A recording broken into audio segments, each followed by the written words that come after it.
La confesión de Pedro Turienzo, cómplice de la muerte de don Anselmo, hizo que fuese detenido. Hubo una investigación muy exhaustiva en su domicilio por parte de la policía y permaneció en comisaría las 72 horas preventivas hasta que fue puesto a disposición judicial, una vez efectuado el correspondiente informe por parte del forense.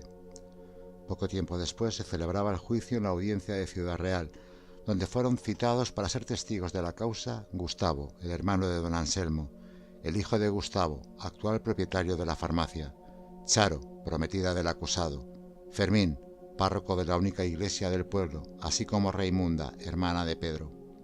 La causa fue muy tensa y se alargó un poco en el tiempo.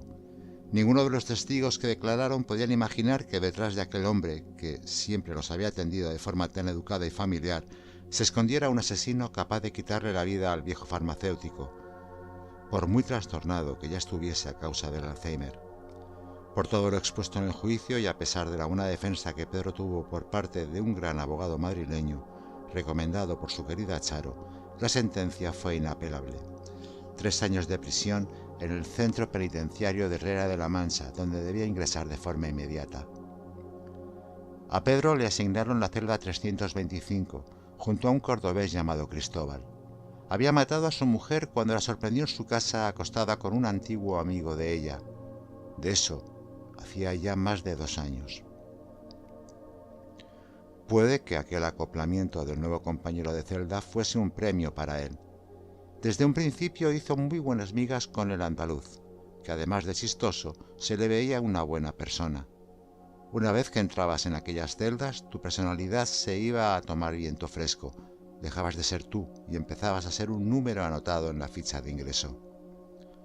A pesar del hundimiento psíquico en el que se encontraba, nada más pisar la celda y ver a su compañero sentado en una esquina del camastro leyendo una novela, parece que le subió un poco la moral.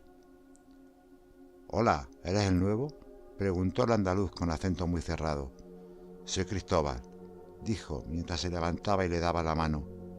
«Más venido a casa, compañero. ¿Cómo te llamas?» «Hola, me llamo Pedro. Pedro Turienzo», respondió Pedro. «Estás en tu nueva casa. Acomódate en la cama de abajo y coloca tus cosas personales en el armario izquierdo. La estancia no es muy confortable y ese cuartillo que tiene en la esquina es el servicio. Tiene un váter y un lavabo de juguete, pero es lo que hay. Aquí no podemos elegir, ya lo irás viendo. ¿Te han echado muchos años?» «3. Creo que conmigo se han equivocado», contestó Pedro mientras dejaba sus cosas en un destartalado y maloliente armario metálico, totalmente oxidado por sus 4 esquinas. «Eso lo decimos todos nada más llegar aquí. Los jueces siempre te ponen más penas de las que nos merecemos. ¿De dónde eres?» «Vengo de Villalpino, un pueblo de Ciudad Real». «Yo soy de Córdoba, la ciudad más mora de toda Andalucía. Te veo una persona muy buena y sensata. No sé, me estás dando esa impresión desde que has entrado. ¿Y por qué te has metido aquí?» «Ayudé a morir a un gran amigo. Estaba muy enfermo y era ya mayor. No quería verlo sufrir y lo envenené. Nunca me lo podré perdonar». «Pero si era un viejo y estaba ya para viñarla, hiciste bien, cojones. A veces no se dan cuenta que hacemos las cosas para ayudar a la gente y nos tildan de asesinos como si fuésemos de la familia de Al Capone. Mira, aquí contra menos amigos tengas, mejor. La gente es muy mala y no sabe lo que puede conseguir de ti. Hazme caso, que ya llevo tiempo aquí dentro y sé lo que me digo. De momento vendrás siempre conmigo, que yo te iré enseñando las buenas cosas que tenemos, que la verdad no son muchas». «Tus palabras me tranquilizan y me hacen pensar que no todo el mundo aquí dentro es tan malo». «Oye, ¿sabes una cosa? Hablas como si fuese un cura. No me dirás que lo eres». No. He sido auxiliar de farmacia y aunque sí profeso la religión católica y soy practicante, no he vestido nunca una sotana». Pedro le estaba mintiendo, pero era lo que en esos momentos tenía que hacer. Acababa de llegar y conocer a la persona que tendría que vivir con él día y noche. Lo mejor era que no supiese la verdad de su vida pasada. «¿Y tú? ¿A qué te dedicabas antes de entrar aquí?», preguntó Pedro mientras se sentaba en una esquina de su camastro. «Era fontanero, y la verdad que me iba muy bien. Incluso había formado mi propio negocio y empezaba a despuntar en la capital y en algunos pueblos de la provincia». «¿Y qué es lo que hiciste para que te trajeran aquí?». «Maté a la zorra de mi mujer». La encontré encamada con un antiguo novio. Al parecer ya me la estaba pegando hacía tiempo.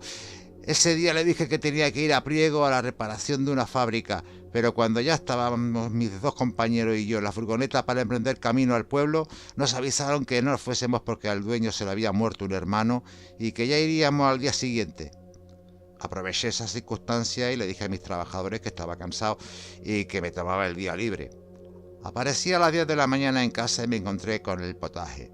Mi mujer follando con aquel cabrón en nuestra misma cama. Sin pensarlo dos veces fui a por la escopeta de casa que tenía dentro del armario y le pegué 2 tiros a bocajarro. Murió en el acto, ¿sabes? No me arrepiento de ello. Posiblemente no era la primera vez que me estaba poniendo los cuernos la muy hija de puta. Es muy duro eso que me estás contando. ¿Sabes que aquí tenemos también presos de ETA? Comentó Cristóbal cambiando de tema. Esa es mala gente. ¿Y convivimos con ellos en el patio? No, ¿qué va? Ellos están recluidos en un pabellón aparte y salen a otro pequeño patio e incluso no acuden al comedor y les sirven sus comidas en otra habitación contigua a sus celdas. Lo hacen por seguridad, ¿sabes? No quieren que algún exaltado pueda liar la gorda con esa gentuza. Desde un principio, Pedro se hizo muy amigo del pater, un asturiano muy bonachón llamado Enrique, que conociendo el pasado del sacerdote recluso lo incorporó desde el primer día al pequeño grupo de trabajo espiritual formado por 5 condenados, apenas más extensas en el tiempo y que querían, en parte, redimir sus condenas al unirse desde su llegada a la prisión al extrovertido sacerdote. La implicación de Pedro fue tan entregada que el pater lo convirtió en el sacristán de su pequeña iglesia. El centro penitenciario tenía una amplia capilla que por sus dimensiones podía ser una auténtica iglesia, tal como al bueno del padre Enrique le gustaba presumir. Naturalmente, Pedro le contó con todo detalle su vida. Era una confesión que hacía sin importarle nada la aceptación que pudiese tener más tarde en el asturiano. A este, sus delitos no le parecieron tan punibles como para que estuviese purgándolos en la prisión de Herrera de la Mancha. Pedro le pidió que no contara a nadie que había sido sacerdote. No le apetecía ser objeto de mofa por parte de los internos. Enrique lo comprendió y le dijo que no se preocupara. Sería una tumba con respecto a su pasado. En uno de los primeros días en la prisión, Pedro volvía del comedor tras el desayuno junto a Cristóbal y antes de irse para la capilla lo abordó un vigilante comunicándole que el director lo esperaba en el despacho para hablar con él. «Mal asunto, Perico. Cuando el jefe llama a su guarida no es para darte nada bueno», le indicó Cristóbal mientras Pedro era guiado por uno de los vigilantes. El despacho estaba situado en el ala norte de aquella vieja edificación. Se subía por unas amplias escaleras de mármol excesivamente pulidas. En la primera planta estaban situadas las habitaciones del personal del centro, a las que se accedía por un amplio pasillo central. En el barnizado de las puertas se notaban las manos profesionales de los internos especialistas en el ramo. Ya en la entrada del despacho, el vigilante se marchó y dejó a Pedro ante la puerta entreabierta. Tomó aire y pidió permiso para entrar. «Pase, pase», le invitó el director, mientras Pedro accedía al despacho un poco nervioso. «Pedro Turienzo, ¿verdad?» «Sí, señor». «Siéntese un momento», dijo el director, un hombre relativamente joven para el puesto que estaba ocupando. «No voy a emplear mucho tiempo».